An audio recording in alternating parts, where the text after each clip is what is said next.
लेकिन साथियों, जब सप्लाई चेन पर संकट लगातार बना रहे तो हम कितने भी उपाय कर लें, मुश्किलें बढ़ती ही जाती है।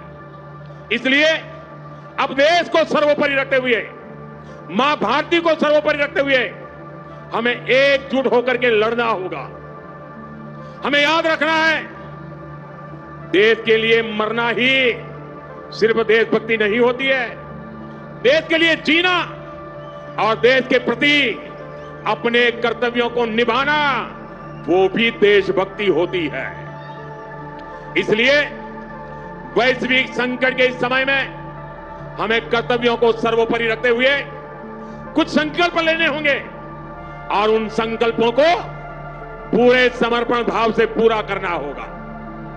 जैसे एक बड़ा संकल्प है पेट्रोल डीजल का संयम से इस्तेमाल करना। साथियों, हमें पेट्रोल डीजल का उपयोग कम करना होगा। शहरों में जहां मेट्रो है वहां हम तय करें कि हम मेट्रो का ही उपयोग करेंगे, ज्यादा से ज्यादा मेट्रो में ही जाएंगे। अगर कार में ही जाना जरूरी है तो फिर कार पूल करने का प्रयास करें और भी लोगों को साथ बिठा लें। अगर हमें कहीं सामान भेजना हो तो कोशिश करनी है कि वह ज्यादा से ज्यादा रेलवे गुड्स के जो ट्रेन होती है रेलवे की सर्विसेज से भेजें, ताकि इलेक्ट्रिक रेलवे होने के कारण पेट्रोल डीजल की जरूरत नहीं पड़ती है। जिन लोगों के पास इलेक्ट्रिक व्हीकल है वो भी कोशिश करें कि इलेक्ट्रिक व्हीकल का ज्यादा से ज्यादा उपयोग करें। साथियों, हमने कोरोना के समय में वर्क फ्रॉम होम की, ऑनलाइन मीटिंग्स की, वीडियो कॉन्फ्रेंस की, ऐसी अनेक व्यवस्थाएं विकसित की और हमें आदत भी हो गई थी।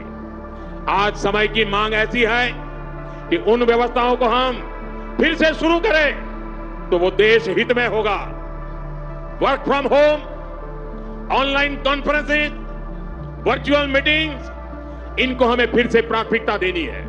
साथियों, आज जो संकट है उसमें हमें विदेशी मुद्रा बचाने पर भी बहुत जोर देना होगा, क्योंकि दुनिया में पेट्रोल डीजल इतना ज्यादा महंगा हो गया है, पहले से कई गुना ज्यादा कीमतें बढ़ गई है। तो हम सबका दायित्व है कि पेट्रोल डीजल की खरीद पर जो विदेशी मुद्रा खर्च होती है, पेट्रोल डीजल बचाकर हमें वो मुद्रा भी बचानी है। इसके लिए हमारे छोटे छोटे प्रयास भी देश की बहुत मदद कर सकते हैं। जैसे आजकल जो विदेशों में शादियों का, विदेशों में घूमने का, विदेशों में वैकेशन पर जाने का मिडिल क्लास में कल्चर बढ़ता जा रहा है। हमें तय करना होगा कि जब ये संकट का काल है और हमारी देशभक्ति हमें ललकार रही है तो कम से कम एक साल के लिए हमें विदेशों में जाने की बातों को टालना चाहिए। भारत में बहुत सारी जगह है, वहां हम जा सकते हैं, बहुत कुछ भारत में किया जा सकता है। साथियों, हमें विदेशी मुद्रा बचाने के जो भी रास्ते हम लोग अपना सकते हैं हमें बचाना होगा। साथियों, गोल्ड यानी सोने की खरीद एक और पहलू है जिसमें विदेशी मुद्रा बहुत अधिक खर्च होती है। एक जमाना था जब संकट आता था, कोई युद्ध होता था तो लोग देश हित में सोना दान दे देते थे। आज दान की जरूरत नहीं है, लेकिन देश हित में हमको ये तय करना पड़ेगा कि साल भर तक घर में कोई भी फंक्शन हो, कोई भी कार्यक्रम हो, हम सोने के गहने नहीं खरीदेंगे, सोना नहीं खरीदेंगे।